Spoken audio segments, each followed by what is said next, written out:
A paz de Cristo, irmãos e irmãs, sejam todos muito bem-vindos ao canal Fala Denão. Nós estamos aqui para a aula 7 na classe de juvenis, efeitos espirituais do avivamento. Está chegando agora, já nos assiste há algum tempo, mas ainda não se inscreveu? É só clicar no ícone amarelo que aparece aqui, você estará automaticamente inscrito aí no nosso canal, tá certo? Ou clique no inscreva-se, alguma coisa aí, inscreva-se no nosso canal. Nossa meta, atingir 5.000 inscritos.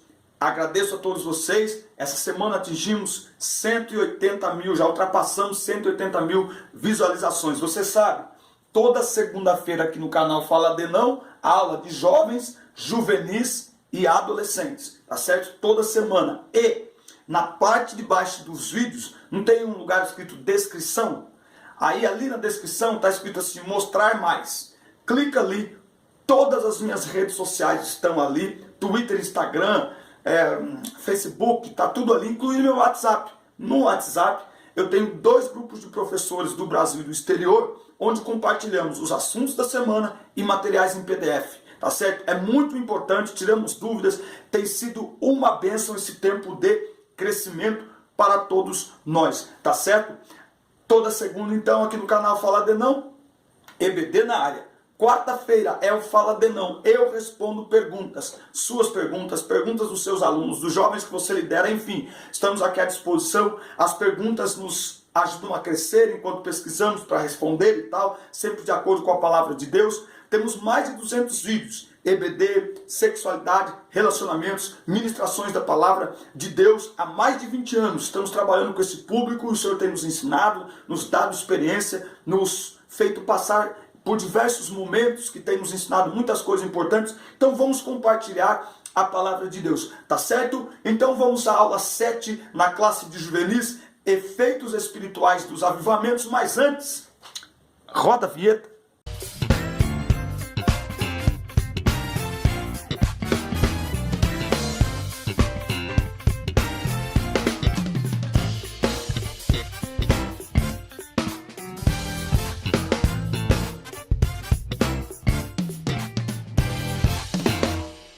Bem, efeitos espirituais dos avivamentos. Não esqueça, hein? Inscreva-se, compartilhe essas aulas com seus alunos. Esse material aqui, ó, você pode abrir no celular. Aqui na descrição dos vídeos tem link para o Google Drive ou SlideShare, que você pode abrir todo esse material que eu utilizo aqui para ministrar as aulas para vocês. Isso você abre no celular, abre no computador, abre em qualquer coisa, tá bom? Isso está à disposição dos irmãos para ministrarem suas aulas e mandarem para os seus alunos, feito com muito carinho. Isso aqui é muito importante. Bom, os sacrifícios para Deus são o espírito quebrantado, a um coração quebrantado e contrito, não desprezarás, ó Deus. Salmos 51, versículo 17.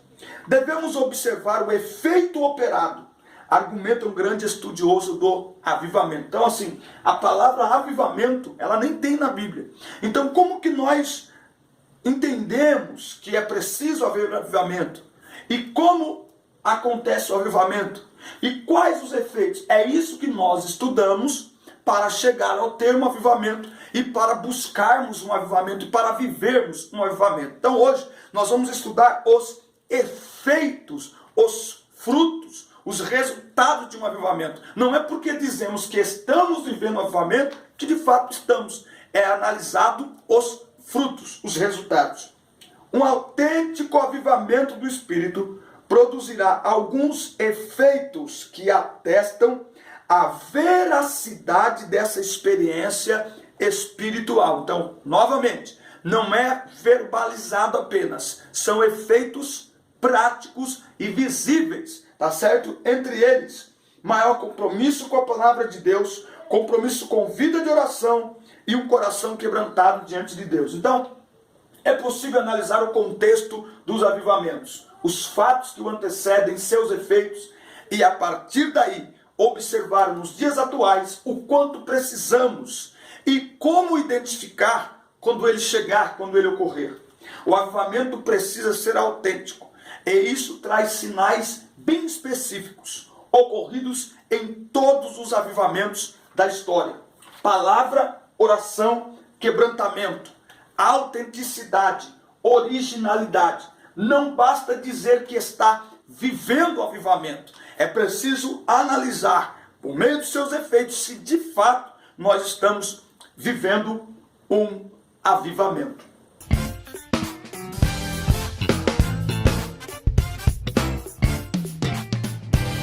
O feito que devemos analisar é sobre um avivamento genuíno, que de fato está ocorrendo.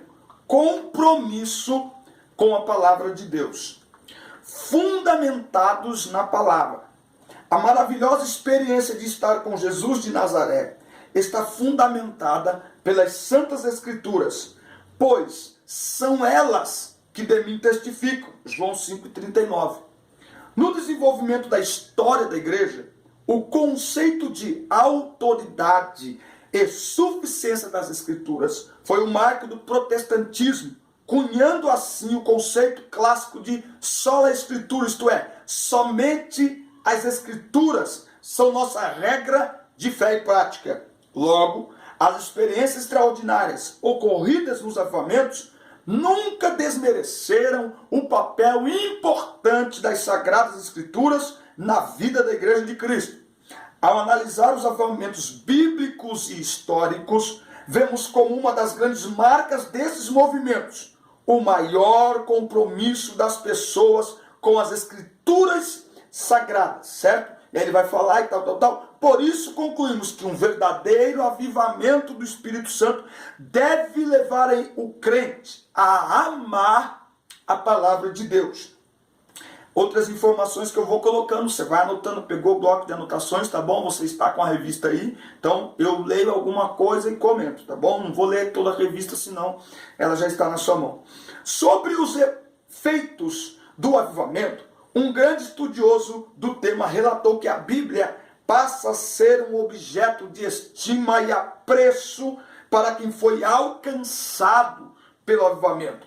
John Wesley convictamente certa vez escreveu: meu fundamento é a Bíblia. Sim, sou intransigentemente a favor da Bíblia. Sigo-a em todas as coisas, grandes ou pequenas. Tá certo? Então, sede pela palavra, tá bom?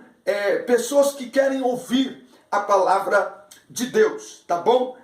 Embora nossas experiências individuais possam variar quanto à maneira como o Senhor nos orienta de maneiras exclusivas, você nunca deve, e realmente quero dizer nunca, se afastar da palavra de Deus que foi revelada e que é absolutamente confiável, disse Charles Swindoll no seu livro Abraçado pelo Espírito, tá bom? Então, na leitura bíblica, em classe, lemos que as pessoas reunidas em Jerusalém ouviram a palavra, Atos 2, 37 a 40, Atos 8, 4, aí para frente, Atos 19, sempre promovido pela palavra, aceitaram a palavra, permaneceram na palavra. Eu disse aqui já, em aulas anteriores, que muitas vezes nós lemos Atos dos Apóstolos, capítulo 2, versículos de 1 a 4, mas eu sempre friso Atos 2,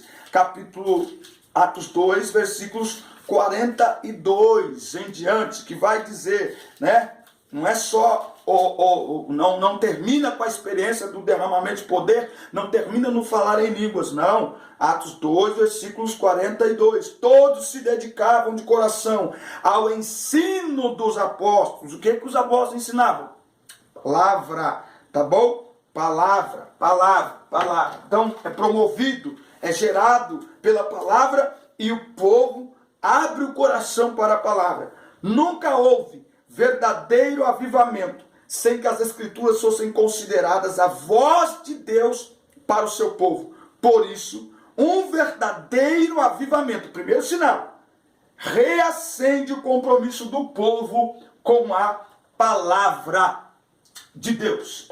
Sede pela palavra de Deus, anseio, leitura, meditação. Olha o que a Bíblia diz em João, capítulo 14, versículos 15 e versículo 21.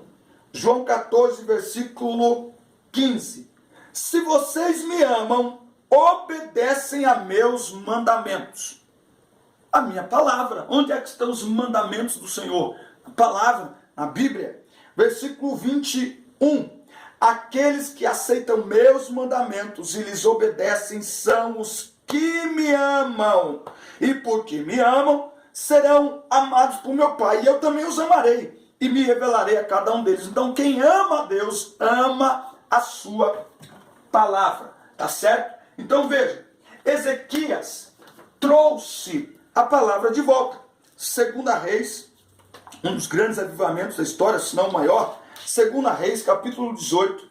É isso mesmo? Segunda Reis, isso. Capítulo 18, versículo 6. Tá bom? Leia o capítulo inteiro, mas aqui já dá para você entender. Olha, versículo 6.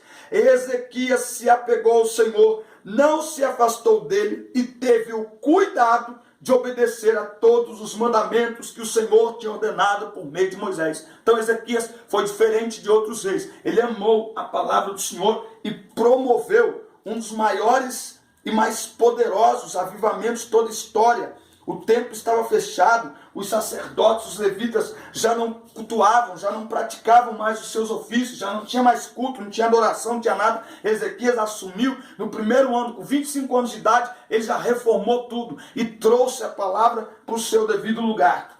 Neemias, capítulo 8, alguns versículos. Assim, no dia 8 de outubro, o sacerdote Esdras trouxe o livro da lei. O que é o livro da lei? Palavra, era a Bíblia da época, tá certo? E perante a comunidade, constituída de homens e mulheres, e de todas as crianças com idade suficiente para entender, ficou de frente para a praça, junto à porta das águas, desde o amanhecer até o meio-dia, e leu em voz alta para todos que podiam entender. Todo o povo ouviu com atenção a leitura do livro da lei. Gente, no mínimo, entre 4 e 6 horas de leitura da lei, tá bom? De leitura da palavra de Deus. Esdras estava sobre a plataforma, um púlpito, à vista de todo o povo. Quando ouviram abrir o livro da lei, todos se levantaram. Reverência.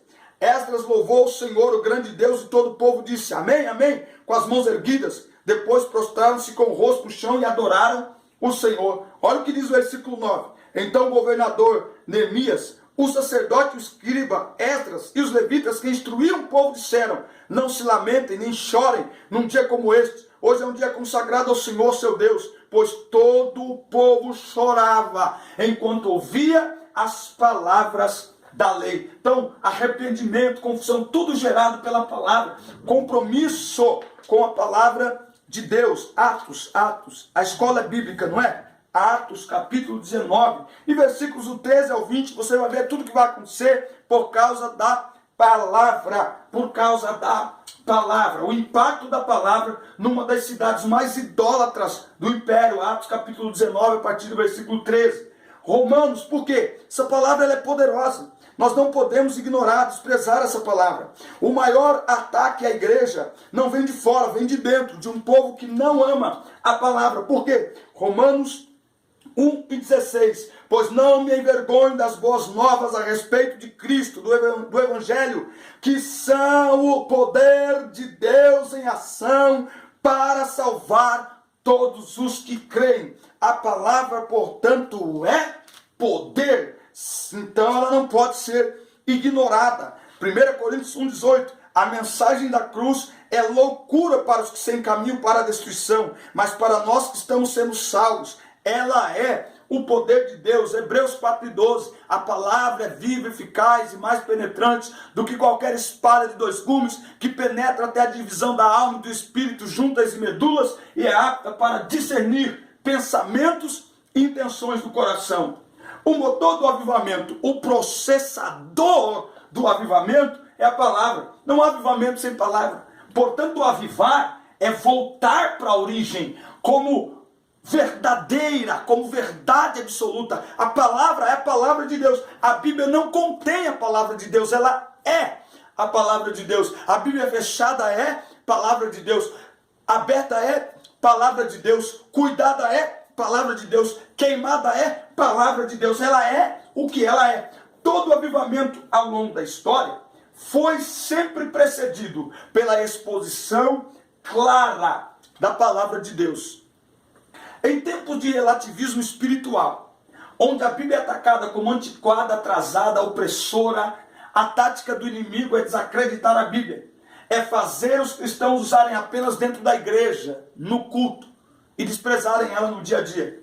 Só que a Bíblia rege a vida do cristão como um todo, em todos os lugares, e nós teremos que decidir se viveremos de acordo com o mundo ou se cumpriremos, ainda que nos custe a vida social e física, a palavra de Deus em toda a sua totalidade, que confronta o pecado e o pecador, que jamais se curvará diante dos homens e seus desejos perversos, a imoralidade e a rebeldia. 1 João, essa Bíblia aqui, ó, uma irmã me perguntou, é a nova versão transformadora, tá? Nova versão aqui, ó, nova versão transformadora. Ela tem diversas capas, tá bom? Então aí no seu estado, aí na sua cidade, talvez você encontre ela com outra capa. Olha aqui, 1 João, por que nós temos que ficar com a Bíblia? Porque tudo que está aí no mundo aí, gente, é moda. Tem hoje, amanhã já não tem. Por isso que a Bíblia diz em 1 João 2,15, não amem este mundo, nem as coisas que ele oferece, pois quando amam o mundo, o amor do Pai não está em vocês.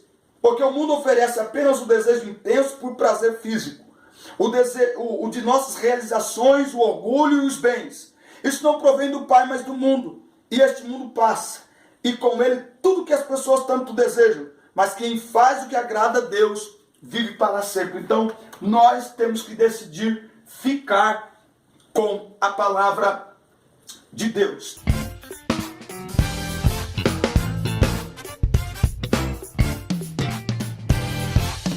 Compromisso com uma vida de oração. Não sei se você consegue ler aqui. Orar, orar, orar. Tá bom? Eu lendo um livro que diz assim, você deve orar quando sentir vontade. E quando não sentir vontade, ore até sentir vontade, mas não deixe de orar. Então, compromisso com uma vida de oração. Perseverança na oração.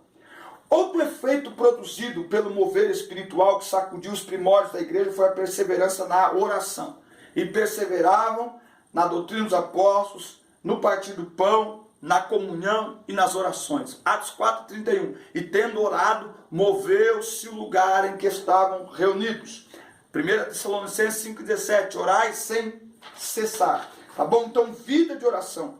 A história dos grandes despertamentos espirituais mostra que a oração precede o avivamento, se intensifica durante o avivamento e permanece em muitos corações após o avivamento. Então, você pega lá o avivamento da Rua Azusa, os historiadores dizem que Seymour colocava a cara dentro de uma caixa de legumes vazia e ficava orando até perder o ar. Aí ele levantava, dava aquela respirada e punha a cara lá dentro de novo. Então, oração, oração, oração, para promover, para experimentar e para sustentar um avivamento, uma vida de oração.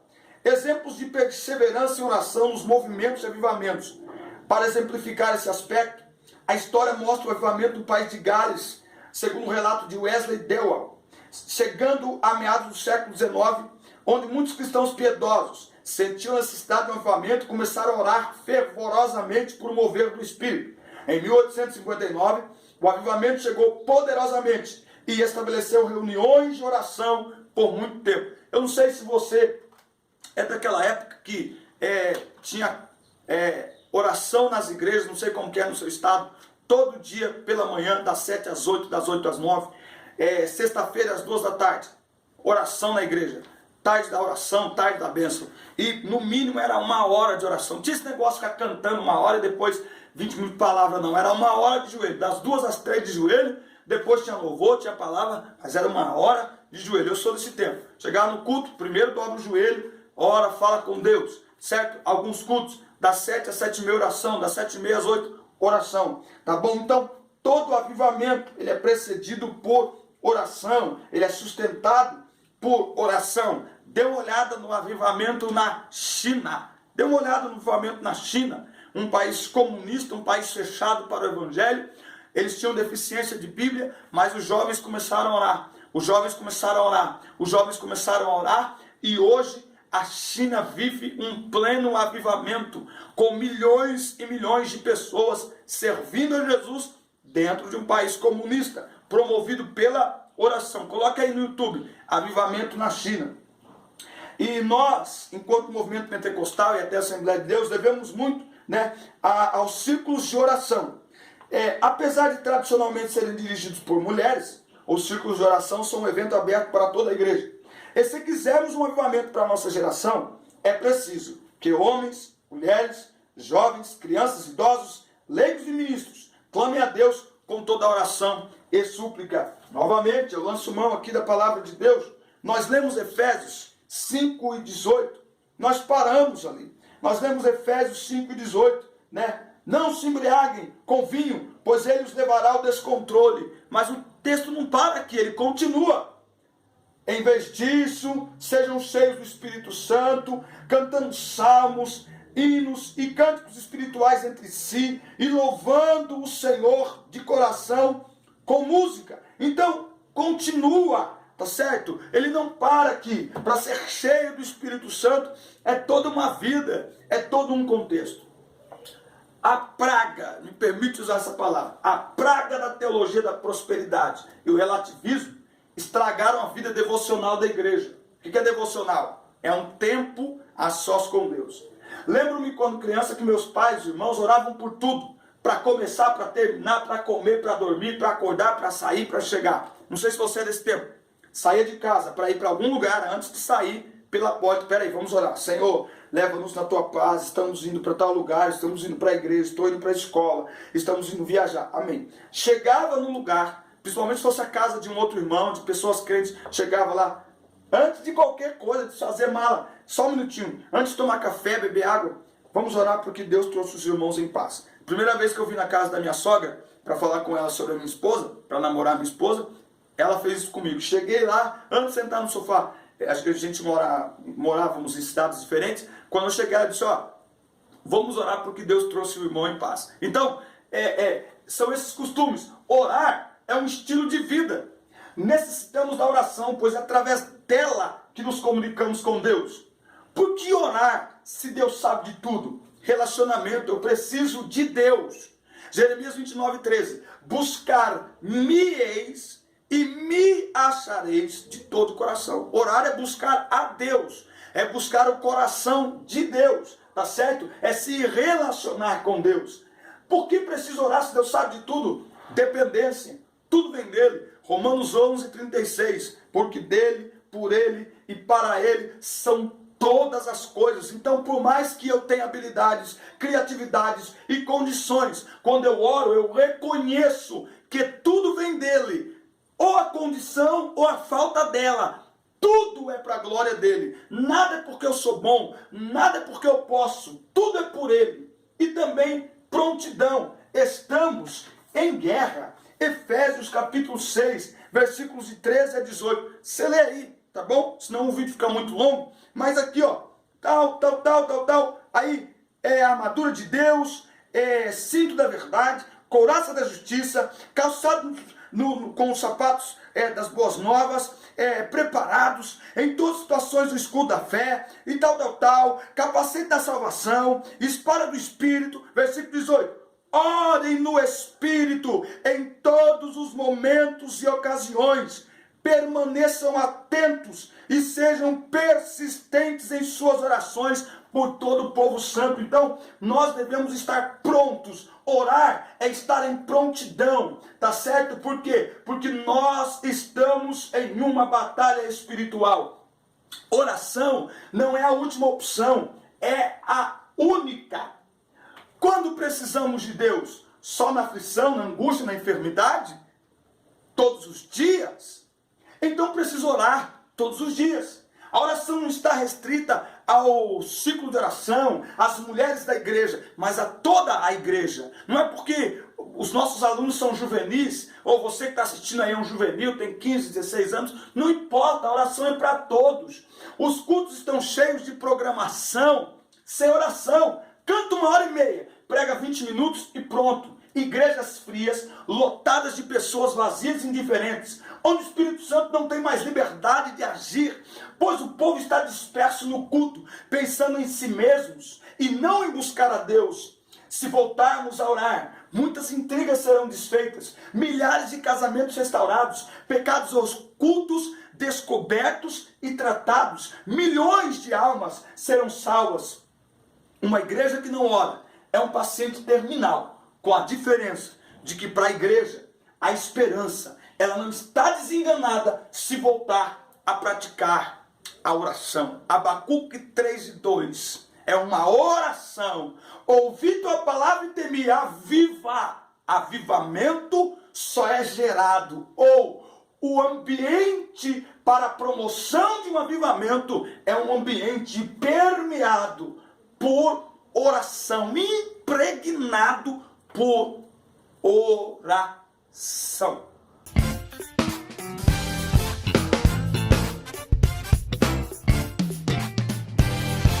Um coração quebrantado diante de Deus. Um autêntico avivamento gera quebrantamento. Um coração quebrantado e contrito não desprezarás, ó Deus. Segundo o salmista, esse é o sacrifício que agrada a Deus. Não bastam as atitudes exteriores para testificar que estamos experimentando um avivamento.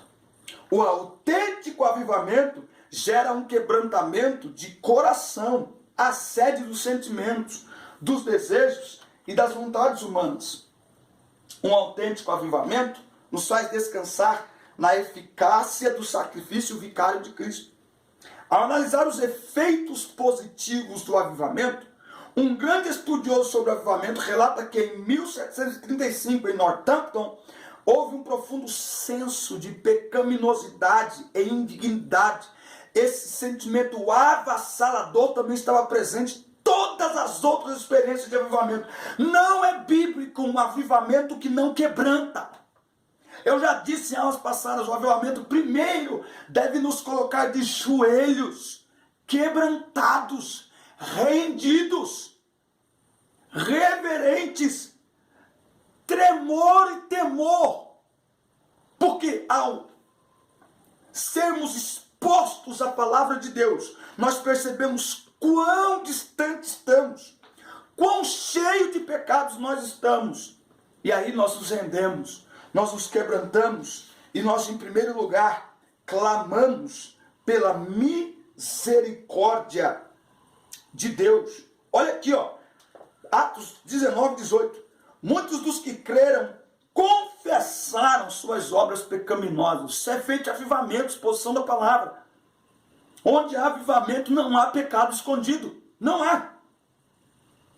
Vários deles que haviam praticado feitiçaria trouxeram seus livros de encantamentos e os queimaram publicamente. O valor dos livros totalizou 50.000 moedas de prata. Assim a mensagem a respeito do Senhor se espalhou amplamente, teve efeito poderoso. Onde há avivamento, há quebrantamento. Samaria, tá bom? Atos 8:4 e 8. E Filipe, descendo a Samaria, lhes pregava a Cristo. As pessoas ouviam e viam os sinais que ele fazia, tá certo? Muitos espíritos impuros eram expulsos e aos gritos deixavam suas vítimas e muitos paralíticos e aleijados eram curados. Por isso houve grande alegria naquela cidade. Então gera quebrantamento. Lá em Éfeso também nós acabamos de ler quebrantamento. Então veja, rendição, entrega, dependência divina, consciência de nossa realidade espiritual, do nosso distanciamento de Deus, do nosso afastamento de Deus. É um encontro de emoções, tristeza pelo pecado e alegria pelo sacrifício na cruz. Quer ver? Hebreus capítulo 12 e versículos 11 ao 13. Nenhuma disciplina é agradável no momento em que é aplicada. Ao contrário, é dolorosa.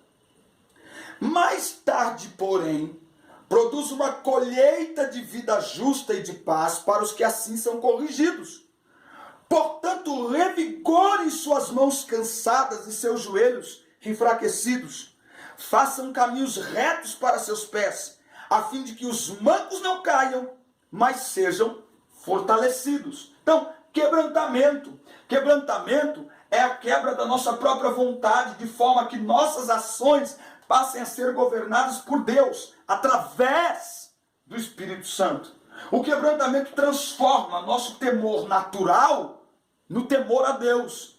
Aí eu paro de viver na prática habitual do pecado, não porque eu tenho medo de Deus, não por medo do inferno, mas porque eu quero agradar a Deus. Temor a Deus não é deixar de fazer por medo do inferno, é deixar de fazer para agradar a Deus. Isso é o que acontece com o avivamento, ele nos transforma. Para experimentar o quebrantamento, precisamos de duas coisas fundamentais: humildade e obediência.